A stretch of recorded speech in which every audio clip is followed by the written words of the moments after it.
আজ সোমবার 17ই জ্যৈষ্ঠ 2026 সালের 1 জুন। মিথুন রাশি, মিথুন লগ্ন, জেমিনাই সাইনের জাতক জাতিকাদের আজকের দিনটি কিন্তু মধ্যম প্রকৃতির অতিবাহিত হবে।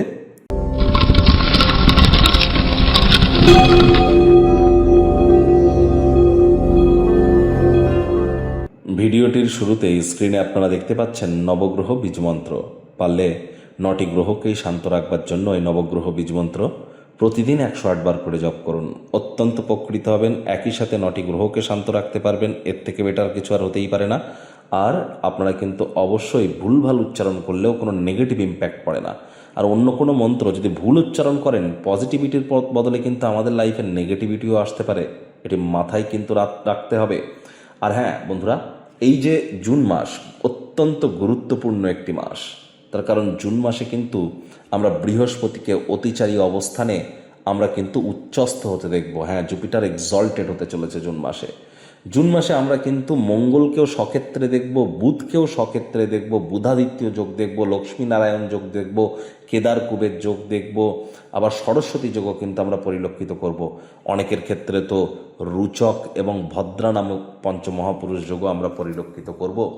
আবার এই জুন মাসই কিন্তু বছরের একদম মিডল মান্থ, অর্থাৎ এখান থেকে কিন্তু বছরের অন্তিম চরণ শুরু হয়ে গেল। আবার এই জুন মাসেই কিন্তু আমরা জামাই ষষ্ঠী এবং মহরমের মতো গুরুত্বপূর্ণ দুটি উৎসবও পরিলক্ষিত করতে চলেছি। আর এই জুন মাসের পরপর থেকেই কিন্তু আমরা বর্ষার দিকেও কিন্তু এগিয়ে যাব। তাহলে অবশ্যই আপনারা যারা যারা এখনও পর্যন্ত জুন মাসের মান্থলি রাশিফলের ভিডিও দেখেননি, সময় সুযোগ বুঝে একবার দেখে বা শুনে নিতে ভুলবেন না। চ্যানেলে অলরেডি আপলোড করা হয়েছে। ভাগ্যমিটার আজ আপনাদের বলছে 8/10 ভাগ্য আপনাদের অনুকূলেই থাকবে। স্বাস্থ্য এবং পরিবার এই দুই ব্যাপারেই আপনাদেরকে একটু সাবধানতা অবলম্বন করেই চলতে হবে। কায়িক পরিশ্রমের কারণে শরীরে ক্লান্তি আপনারা অনুভব করতেই পারেন। ওজন বুঝে ভোজন গ্রহণ করুন।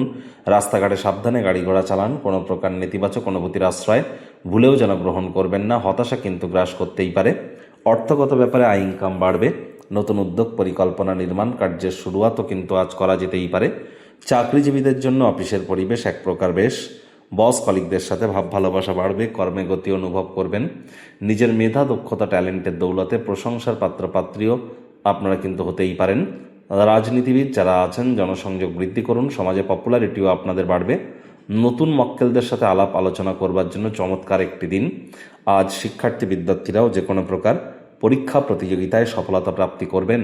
উচ্চশিক্ষার জন্য যারা বিদেশ যাত্রার কথা ভাবছিলেন, ভাগ্যদেবীও আজ আপনাদের পক্ষেই আছেন। সন্তান সন্ততি থেকে থাকলে তারাও তাদের কৃতিত্বের দ্বারা আপনাদেরকে গর্বিত অনুভব করাবে। হাউস ওয়াইফদের জন্য দিনটি এক প্রকার বেশ। প্রেমিক প্রেমিকা, স্বামী স্ত্রী দিনটিকে যতটা সম্ভব রোম্যান্টিক করে তোলা যায় সেই প্রচেষ্টাই তো আপনাদের জারি রাখা উচিত। অবিবাহিতদের বিবাহের যোগ থাকছে। যারা প্রেমে পড়েননি তাদের জীবনে স্বপ্নের নারী বা পুরুষের আগমন আজ কিন্তু হতেই পারে। একটু প্রচেষ্টা তো আপনাদেরকেও করে দেখতে হবে। শত্রুপক্ষ, বিরোধী পক্ষ আজ কিন্তু খুব একটি শক্তিশালী থাকছে না। তবে হ্যাঁ, আজ সারাটা দিনই খুশি এবং সুন্দর আনন্দের বার্তায় কিন্তু ভরে থাকতে পারে। প্রিয় কোনো এক ব্যক্তি অনিশ্চিত মেজাজে থাকতে পারে। আপনার ভিন রাজ্যে বা ভিন্ন কোনো শহরে বা ভিন্ন কোনো গ্রামে কেনা কোনো জমি জায়গা চড়া দামে কিন্তু বিক্রি হতে পারে। যারা জমি বাড়ি কেনা বেচার বিজনেস করেন, রিয়েল এস্টেটের বিজনেস করেন, তাদের জন্য কিন্তু আজকের দিনটি এক প্রকার দুর্দান্ত পরিগণিত হচ্ছে।